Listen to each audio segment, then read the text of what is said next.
in Gaza is fucked. Every single one. There is only one hospital remaining in Gaza that can be called fully functioning. Nasser Hospital.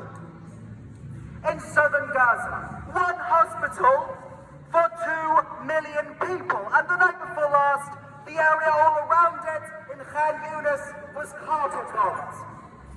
In the same night, nearby, the Israeli Defense Forces shelled a field hospital set up by the Jordanian military and took tanks to destroy a cemetery. They stole corpses from that cemetery. In life, in death, we are violated. So for 2.2 million people, there is one fully functioning hospital left. But what does fully functioning mean here?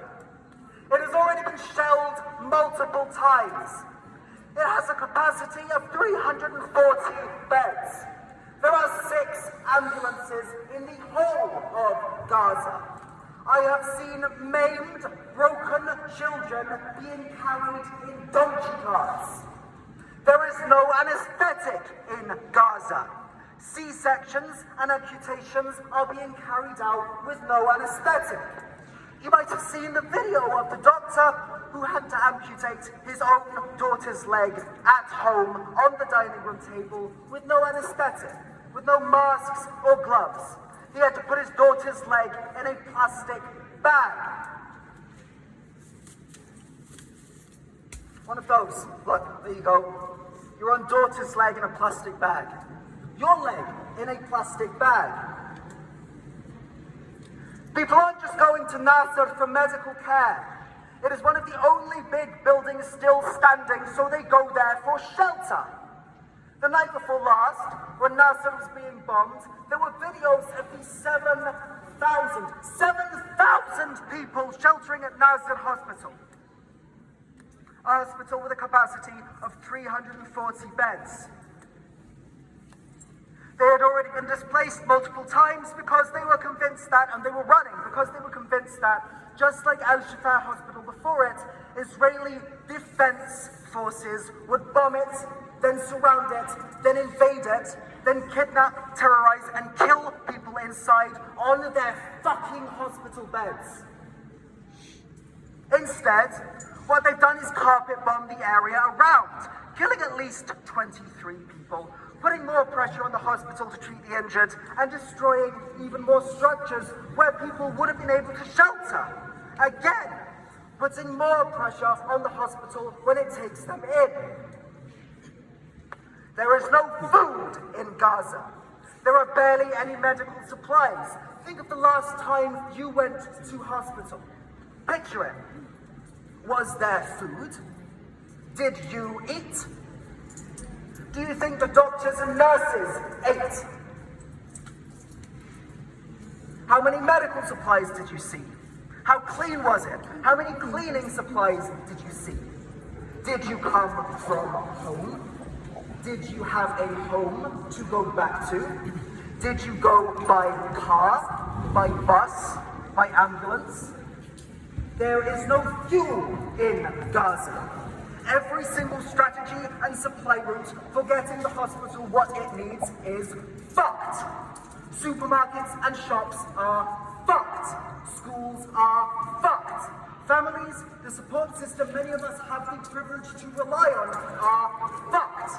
Scattered across Gaza, buried under rubble, entire families, from great-grandparents to day-old babies, have been wiped out. Right now, Gaza is hell. How can a hospital be fully functioning? I've seen a child, a tiny little boy, something like 8, having a meltdown, a real meltdown, after he watched his mother have her hand amputated. And he's there, screaming and crying and thrashing around, and there are 2 women in a room crowded with people trying to get him to calm down. One of the women is a reporter, and this kid has a camera in his face and a microphone in his face because in this situation, seriously, fuck ethics. And all you can hear Here are his screams and saliva and a few words, and the reporter is saying, Imit Aisha, your mother is alive. Your mother is alive. Some mothers in Gaza are alive. Some are dead. Some children in Gaza have lived to know that. Some have died first. In total, more than 10,000 children have been killed. That little boy lost his fucking mind seeing his mother's hand cut off. And that is what every child who is still alive in Gaza is going through. In Gaza, childhood is fucked. Just to make the point, I'll tell you something about myself, then I'll finish up. I often say that I am half Palestinian and half English, but I am not British. That's linked to both sides. My Palestinian family left Jerusalem in 1949 in the Nakba that began just after the British Mandate handed Palestine over to Israel. That's Palestine. My English grandfather, Leslie, was a pacifist during World War II in Britain. He refused to fight, he refused to kill people, so he got put in prison. In prison, he was part of a program of medical experiments that Britain ran on prisoners as part of the war effort. Leslie got incredibly sick, but couldn't get treatment in prison, so he joined the army, which was the only way he could leave and get medical care. He became an ambulance driver, taking wounded soldiers to hospital. He went blind for a while after a shell hit near his ambulance. Some other stuff happened, he came home. My dad gave me a stool that he used to sit on when he was a kid. It's mine now. I remember my dad telling me once or twice, you know, that stool fell apart once when Leslie threw it at my mother. Some other stuff happened. Leslie was an adult when he went through that.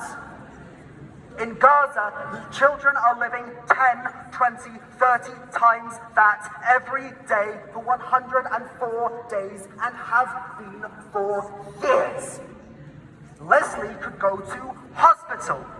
Leslie went back to a fully functioning Britain.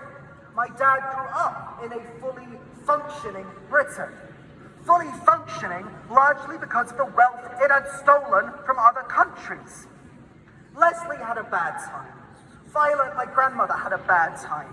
My dad had a bad time. From the bottom of my heart, fuck Britain.